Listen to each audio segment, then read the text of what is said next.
दोस्तों आज हम कक्षा 6 के भूगोल को स्टार्ट कर रहे हैं। पहला चैप्टर है सौर मंडल में पृथ्वी। तो ज्योग्राफी जो कि 3 भाग में हम डिवाइड करके पढ़ते हैं। एक है भौतिक भूगोल, एक है भारत का भूगोल और एक है विश्व का भूगोल। तो एनसीईआरटी है, इसलिए हम एनसीईआरटी हिसाब से पढ़ने वाले हैं। ये हमारा नोट्स है, इसी के हिसाब से मैं आपको समझाने वाला हूँ। तो काफ़ी विस्तार से मैं आपको समझाऊंगा, वीडियो को कंप्लीट देखिएगा। चलिए हम पहले ब्रह्मांड के बारे में जानते हैं, यानी यूनिवर्स के बारे में जानता है। यूनिवर्स क्या है? तो यूनिवर्स जो होता है ये लाखों आकाश गंगाएं मिलकर बनता है। ये जो हमारा यूनिवर्स है यानी ब्रह्मांड है, ये लाखों आकाश गंगाएं मिलकर बनता है। तो फिर आपके मन में विचार चल रहा होगा कि ये आकाश गंगा क्या है। तो जो हमारा आकाश गंगा है यह एक मतलब जो हमारा आकाशगंगा है, एक आकाशगंगा अरबों सितारों, धूलकण एवं गैसों के बादल के रूप में होता है। जैसे हम जिस आकाशगंगा में रहते हैं उसको हम कहते हैं क्या? मिल्की वे कहते हैं। अब आकाशगंगा के बारे में हमने समझ लिया, अब आइए समझते हैं सौर मंडल के बारे में। सौर मंडल क्या है? तो सूर्य, 8 ग्रह, उपग्रह और कुछ अन्य खगोलीय पिंड, जिन्हें हम क्षुद्र ग्रह या फिर उल्का पिंड कहते हैं, इन सब को सामूहिक रूप से हम सौर मंडल के रूप में जानते हैं। ओके, फिर आपके मन में विचार चल रहा होगा तो ये खगोलीय पिंड क्या है? तो खगोलीय पिंड किससे कहते हैं? सूर्य, चंद्रमा, ये सभी वस्तुएं जो रात में चमकती है, इसको हम खगोलीय पिंड कहते हैं। खगोलीय पिंड किसे कहते हैं? जो रात को चमकता है, इसको खगोलीय पिंड कहते हैं। तो तारा, तारा भी हमारा एक खगोलीय पिंड है क्योंकि ये चमकता है। कुछ खगोलीय पिंड बड़े आकार वाले एवं गर्म होते हैं। ये गैसों से बने होते हैं। इसके पास अपनी ऊष्मा एवं प्रकाश होती है, जिससे वे बहुत बड़ी मात्रा में प्रकाश या फिर हीट को क्या करते हैं? उत्सर्जित करते हैं। इन खगोलीय पिंडों को हम तारा कहते हैं। हमारा जो सूर्य है ये एक प्रकार का क्या है? तारा है। ओके, अब इस डायग्राम को थोड़ा सा समझिए। देखिए, सबसे पहले है ब्रह्मांड। ब्रह्मांड के अंदर आता है आकाशगंगा। आकाशगंगा के अंदर आता है क्या? सौर मंडल। सौर मंडल के अंदर आता है पृथ्वी, और इसी पृथ्वी में हम लोग निवास करते हैं।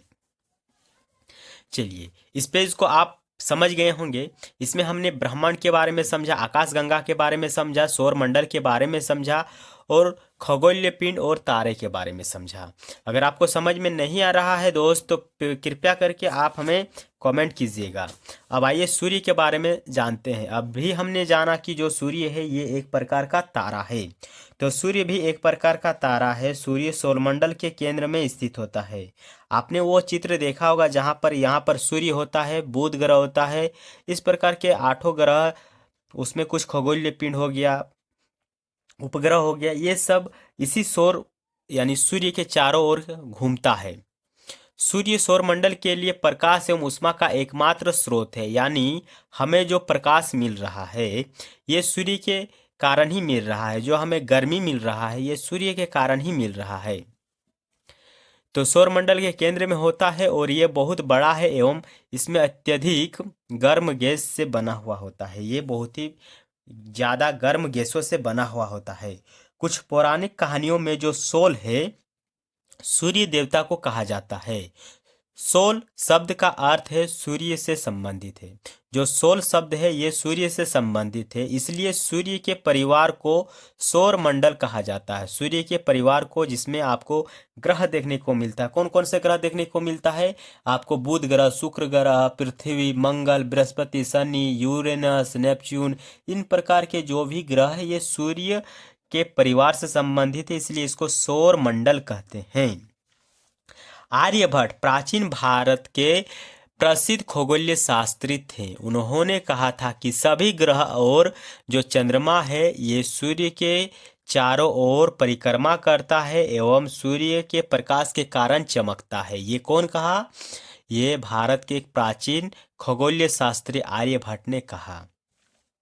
अब आइए ग्रहों के बारे में जानते हैं। हमने सूर्य के बारे में जाना कि ये हमारे सौरमंडल का एकमात्र ऐसा खगोलीय पिंड है जो ऊष्मा एवं प्रकाश देता है। लेकिन जो ग्रह है ये एक प्रकार का खगोलीय पिंड ही है, पर इसके पास ऊष्मा और प्रकाश नहीं होता है। ये तारों के प्रकाश से चमकते हैं, इसलिए ये ग्रह जो है तारे से भिन्न होते हैं। ग्रह और तारे में अगर कोई आपसे अंतर पूछे तो आप जवाब दीजिएगा कि ग्रह के पास अपना प्रकाश एवं ऊष्मा नहीं होता है, लेकिन तारे के पास अपना ऊष्मा एवं प्रकाश होता है।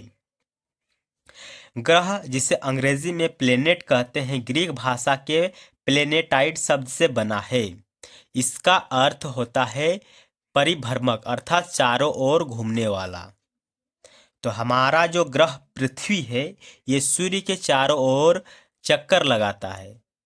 अब ग्रह को चक्कर लगाने में कितना दिन लगता है ये हम आपको यहाँ लिख कर बताएंगे और समझाएंगे। इससे पहले एक चीज़ आप जानिए कि ग्रह बनने के लिए क्या क्या कंडीशन होता है। वैसे हमारे सौर मंडल में और भी खगोलीय पिंड है, पर वो ग्रह नहीं कहलाता है। क्यों नहीं कहलाता है?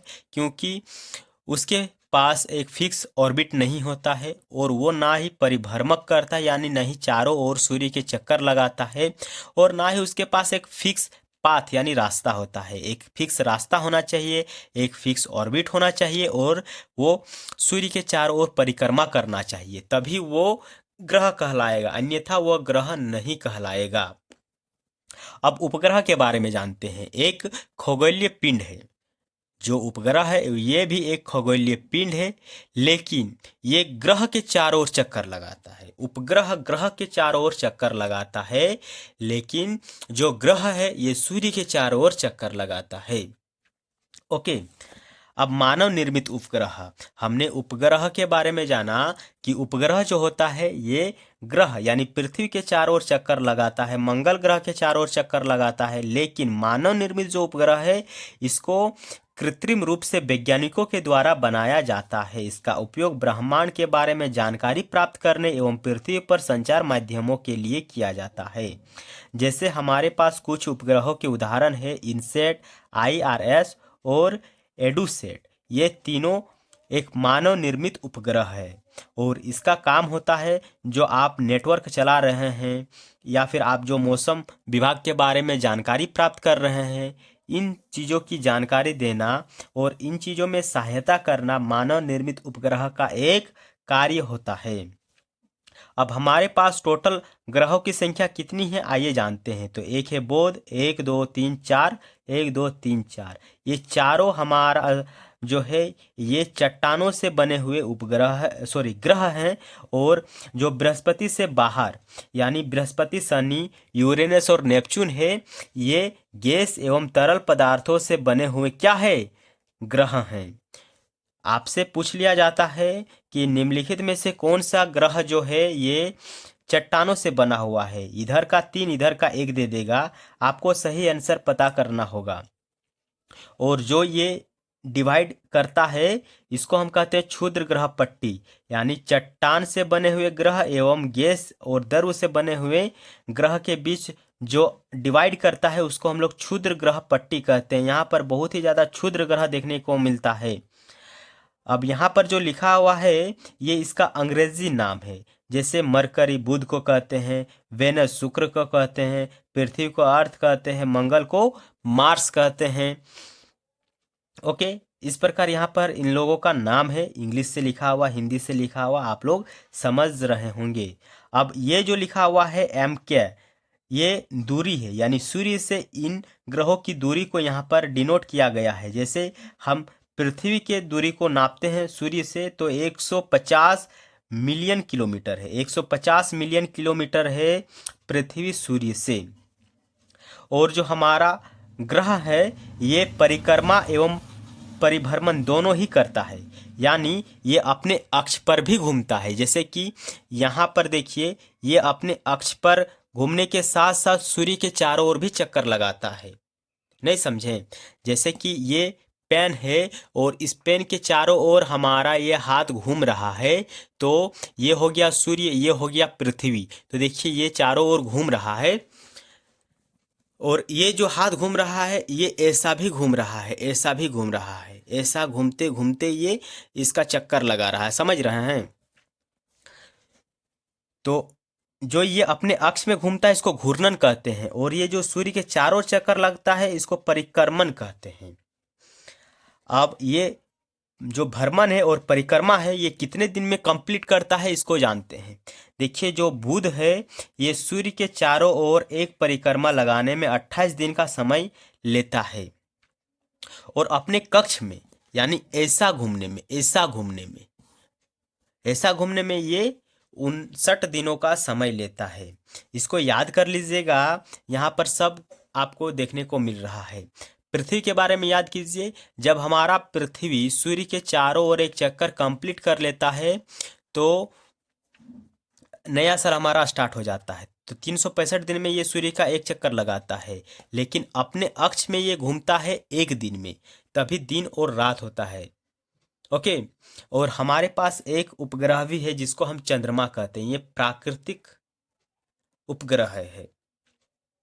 तो इस प्रकार यहाँ पर सभी का टाइम पीरियड लिखा हुआ है, कितना टाइम पीरियड में वो घूमता है। यहाँ पर अगर हम आपसे पूछे कि सबसे ज़्यादा कौन है जो सूर्य का चक्कर लगाता है कितना टाइम पे, तो देखिए 164 साल लगा देता है। 164 साल लगाता है यूरेनस। और सबसे कम कौन लगाता है? सबसे कम लगाता है 365 बुध लगाता है, मात्र 28 दिन। और देखिए यहाँ पर 10 घंटे में, मात्र 9 घंटे में ये कंप्लीट कर देता है। जो बृहस्पति है 9 घंटे में अपना एक रोटेशन कंप्लीट कर देता है। जिस प्रकार पृथ्वी में 24 घंटा यानी एक दिन लगाता है, मात्र 9 घंटे में बृहस्पति एक चक्कर लगा देता है। तो इस प्रकार के क्वेश्चन बन सकता है वनडे एग्जाम में, आप इसको समझिएगा और याद कर लीजिएगा। आइए हम समझते हैं पृथ्वी के बारे में। पृथ्वी सूर्य से दूरी के हिसाब से तीसरा सबसे बड़ा ग्रह है। ओके, तो सूर्य जो है उसके दूरी के हिसाब से अगर हम देखें तो तीसरे नंबर पे आता है कौन? पृथ्वी। और आकार में देखें तो पांचवा सबसे बड़ा है। दूरी में तीसरा, आकार में पांचवा। दूरी में तीसरा, आकार में पांचवा। यह ध्रुवों के पास थोड़ा चपटा हुआ है, अंडा टाइप का। यही कारण है कि इसका आकार को भूआब कहा जाता है।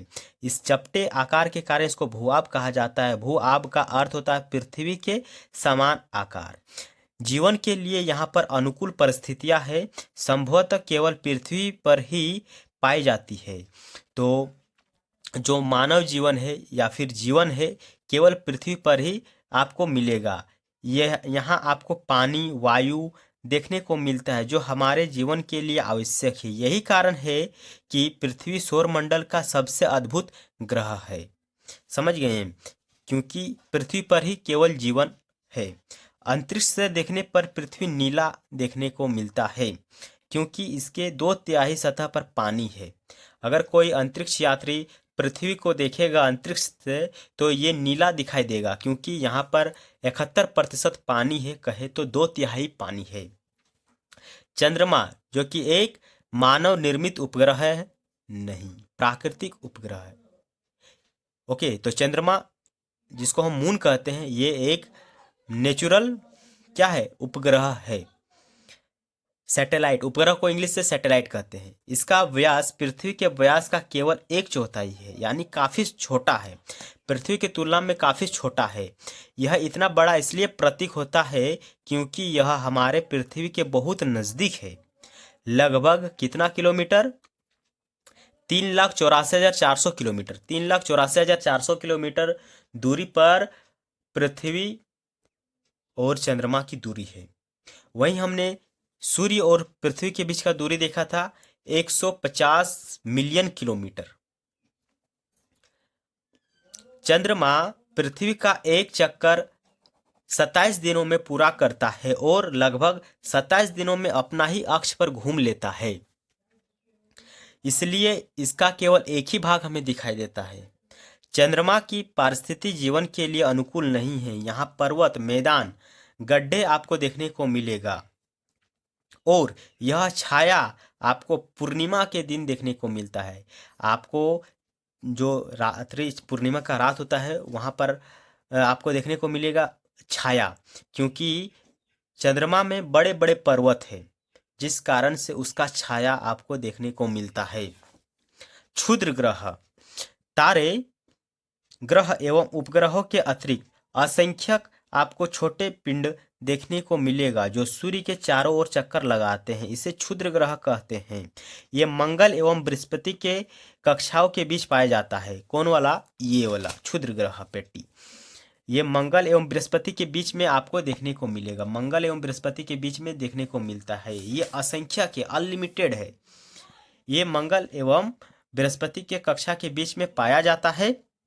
वैज्ञानिकों के अनुसार क्षुद्र ग्रह के ही कुछ भाग होते हैं, यानी ग्रह के कुछ भाग जो टूट गए हैं वो गुरुत्वाकर्षण के कारण फिर सूर्य के चारों ओर चक्कर लगा रहे हैं, जो कि बहुत समय पहले विस्फोट के बाद ग्रह से टूटकर अलग हो गए। अब उल्का पिंडों के बारे में जानते हैं। सूर्य के चारों ओर चक्कर लगाने वाले पत्थरों के छोटे टुकड़े को हम उल्का पिंड कहते हैं। कभी कभी ये उल्का पिंड पृथ्वी के इतने नज़दीक आ जाते हैं कि इसकी प्रवृत्ति पृथ्वी पर गिरने की हो जाती है। आपको न्यूज़ में देखने को मिलता है कि आज ये उल्का पिंड एस्ट्रॉइड पृथ्वी से टकराने वाला है, ब्रेकिंग न्यूज़। ओके, और लाइव दिखाया जाता है। लेकिन जैसे ही यह वायु के घर्षण में आता है ये जलने लगता है और ये मतलब एकदम चूर चूर हो जाता है, इतना गर्म हो जाता है कि ये अगर पृथ्वी पर गिरेगा तो फिर इससे कोई इफेक्ट भी नहीं पड़ेगा। फलस्वरूप चमकदार प्रकाश उत्पन्न होता है। जब ये वायु के घर्षण में आता है यानी वायु के संपर्क में आता है तो इसमें आग पकड़ लेता है और फिर इसमें लाइट आपको देखने को मिलेगा। कभी कभी कोई उल्कापिंड पूरी तरह से जले बिना पृथ्वी पर गिर जाता है और इससे धरातल पर आपको बड़े बड़े गड्ढे देखने को मिलता होगा। आपने देखा होगा जो हमारा एक लेक है, कौन सा लेक है, लेक का नाम याद नहीं आ रहा है, तो वो जो लेक है, झील है, वो झील यही उल्कापिंड के गिरने के कारण बना हुआ है। नक्षत्र मंडल, विभिन्न तारों द्वारा बनाए गए आकृतियों को नक्षत्र मंडल कहते हैं। जैसे आप रात में देखिएगा आसमान में तारे द्वारा विभिन्न आकृतियां बनाया जाता है, इसको हम नक्षत्र मंडल कहते हैं। उदाहरण के लिए जो अर्सा मेजर है, बिग बियर है या फिर सप्तऋषि है, जो कि अर्सा मेजर का ही भाग है। जो सप्तऋषि है यह अर्सा मेजर का ही भाग है। प्राचीन समय में इससे ध्रुव तारा को पहचानने में मदद मिलता था। ध्रुव तारा आपको हमेशा उत्तर की ओर देखने को मिलता है। ये फैक्ट याद कर लीजिएगा क्योंकि एग्जाम में आपसे पूछ लिया जाएगा कि ध्रुव तारा हमेशा किस दिशा को निर्देशित करता है या किस दिशा को निर्धारित करता है। तो ध्रुव तारा हमेशा उत्तर दिशा को ही दर्शाता है। ओके, तो अगला पार्ट है हमारा ग्लोब। ओके, तो ये तो हम कल करने वाले हैं। अब इसको थोड़ा सा हम आपको पूछना चाहता हूं कि आपको क्या समझ में आया और नहीं। तो